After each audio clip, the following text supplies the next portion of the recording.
Welcome to week 6 of Woven Together, the final short video in our Lent activity series. This week we're going to think about feet.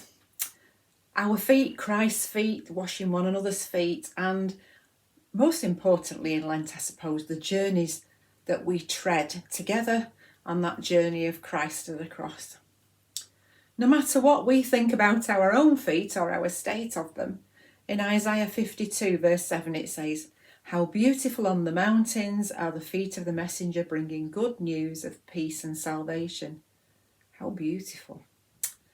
When I was a child at school, we used to make graphs in math lessons. I don't know if you remember ever having to do that, where everybody would say what size feet they'd got, and then they would make a graph from the tiniest one, and then there'd be a peak in the middle where everybody was about a size 4 or 5, and then there'd be mine on the end that was huge. I had the biggest feet in the class except for one boy called Lawrence, who was twice as tall as any of the rest of us. But I certainly had the biggest feet of any girl that I knew. So from a very early age, I was never happy about my feet and very self-conscious of them. As an adult, it didn't matter that everyone else had caught up with me and I no longer had the biggest feet, but I was still not comfortable. And especially when we used to read the story in John's Gospel in John 13 of Jesus washing the disciples' feet. I couldn't bear the thought of Jesus washing my feet. I thought he'd laugh like all the children at school did. But of course that's just not true, is it? But some years ago, on an Advent retreat, I pondered over this reading again and again, and all the journeys that our feet carry us on. During the day we sang a hymn, and as I turned and I watched the organist take her shoes off and play the organ and work the pedals with her feet, I noticed her toes were covered in bandages and plasters. Her damaged, painful feet produced the most beautiful music, and it made me realise that all the corns and bunions and rough skin and patterns on our feet are created by the journeys we tread as we walk through life. That day an idea came to my mind, and I thought about all the people who'd walked alongside me in my journey. I took a piece of paper and I drew around my foot and I started writing the names of all those people who'd brought me to that point in my walk with God. Let me show you what I did. I just got an ordinary piece of A4 like this. I put it on the floor, I can see myself doing that now, and I just drew around my foot. And it didn't matter how rough it was, because what I did then was to start writing names. And as I explored diaconal ministry, I turned what was this rough drawing and rough list of names into a large painting. And that's what you can see on the wall behind me here. This version of what was basically the same list of names, I painted with the bowl and the jug of water to represent Jesus washing our feet. It was so important to me at the time. And then just put a giant footprint over the top. And if you look very carefully, if you're looking at this on your phone afterwards or on your computer and open it up, you'll see this is just names, just lots and lots of names. I've been adding the names to this for the last 15 years now. In fact, you might even see your own name on it.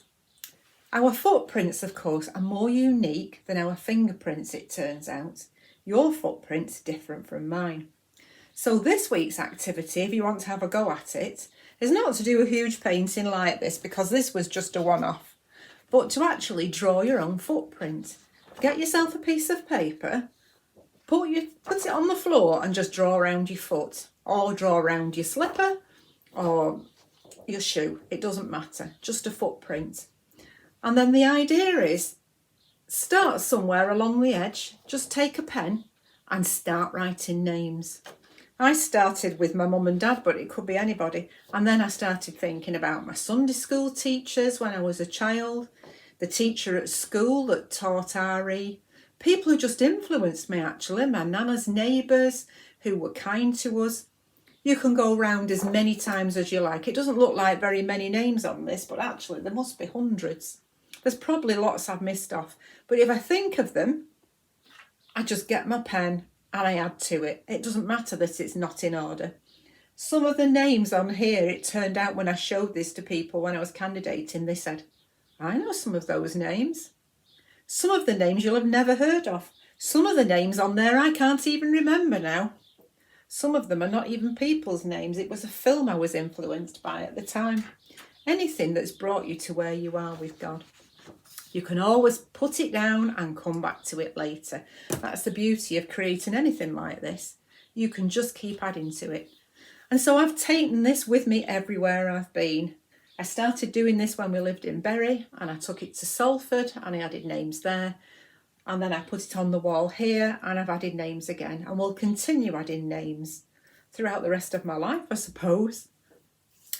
So enjoy that, and remember that in that story where Jesus washes the disciples' feet, he shows them how to do this humbly. And it's in that washing each other's feet, serving each other humbly, that we become part of somebody else's footprint. I hope that I'm part of somebody's footprint too. Thank you for watching these videos. It's been really fun to sit and think what we could do together in a lockdown Lent. I've really enjoyed it. I've enjoyed making them and sharing this time with you. So have a go at that this week.